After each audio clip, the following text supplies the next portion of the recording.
Assalamualaikum warahmatullahi wabarakatuh. Bismillahirrahmanirrahim. Alhamdulillahilladzi an'ama alaina bi ni'matil iman wal islam.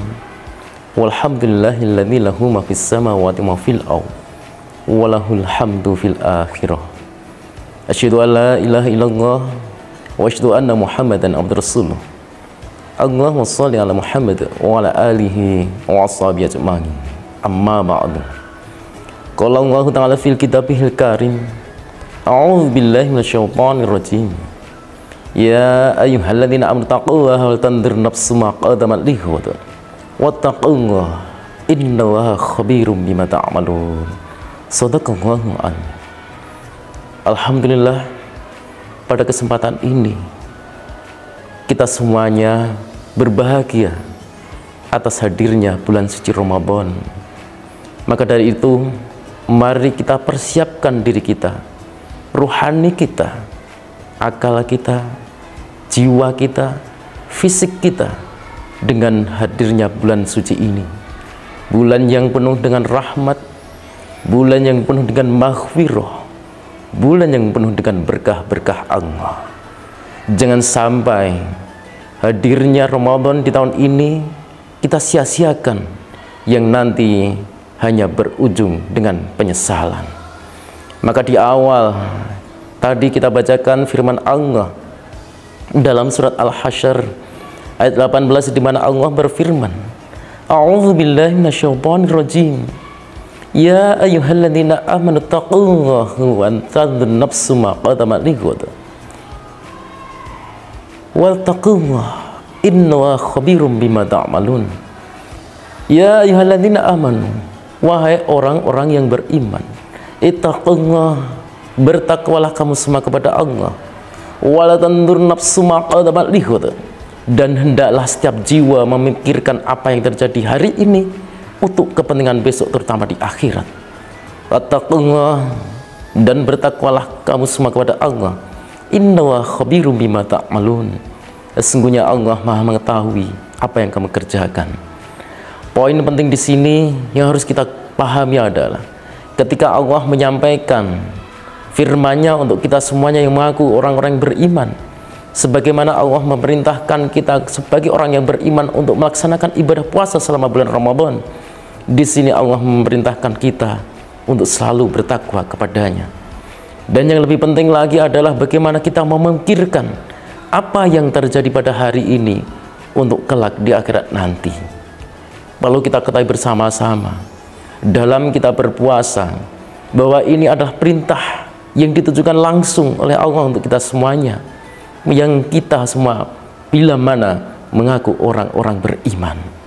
Maka harus kita pikirkan dalam kita melaksanakan ibadah ini, jangan sampai di kemudian hari nanti setelah kita dibangkitkan dari kematian kita menyesal atas apa yang kita lakukan. Berdasarkan firman Allah tadi dalam surat Al-Hasyr 18, kita harus berpikir, harus mempertimbangkan bahwa yang kita lakukan sekecil apapun, termasuk puasa kita ini, sangat menentukan apa yang terjadi kelak akhirat nanti. Berkaitan dengan masalah ini pula, Rasulullah Muhammad SAW juga pernah berpesan kepada kita, di mana Rasulullah menggambarkan pada suatu saat nanti akan ada kejadian di mana di antara orang-orang yang menjalankan puasa tidak mendapatkan apa-apa dari puasanya. Siapakah mereka? Rasulullah menyampaikan demikian, kamin so'imin laisa lahu min syamihi minal jungi wal apos, yang artinya akan ada kejadian di mana orang-orang yang menjalankan puasa tidak mendapatkan apa-apa dari puasanya kecuali hanya dahaga dan lapar semata. Siapakah mereka? Salah satunya adalah orang yang berpuasa hanya karena pengen disebut namanya. Berpuasa bukan ikhlas karena Allah. Berpuasa mungkin hanya takut sama orang tua. Berpuasa mungkin tidak enak dengan sesama, atau mungkin tendensi-tendensi yang lain biar hajatnya bisa dipenuhi oleh puasa tadi. Perlu kita ketahui bersama-sama bahwa rukun terpenting, rukun pertama dari puasa adalah niat. Kita niat puasa itu hanyalah karena Allah, bukan karena yang lain. Bila mana niat kita telah terkotori oleh keinginan-keinginan, tendensi, emosi, dan ambisi yang lain, maka dari apa yang kita lakukan ini tidak ada apa-apanya. Percuma kita sudah capek-capek, percuma kita mendapatkan lapar, percuma kita mendapatkan dahaga, tetapi apa yang kita lakukan sama sekali tidak diterima Allah. Jangan berharap pahala, jangan berharap maghfirah, jangan mengharap berkah Allah. Yang namanya keridhaan Allah saja, Allah belum tentu ridho dari apa yang kita lakukan bila mana niat kita tidak lurus.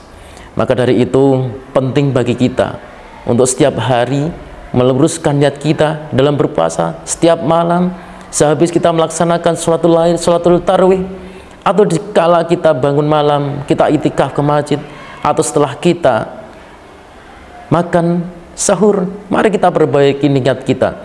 Kita puasa hanya karena Allah semata. Mudah-mudahan dengan demikian puasa yang kita kerjakan pada kesempatan kali ini bisa lebih baik dari tahun-tahun sebelumnya. Mudah-mudahan bermanfaat. Bila taufiq wal hidayah. Wassalamualaikum warahmatullahi wabarakatuh.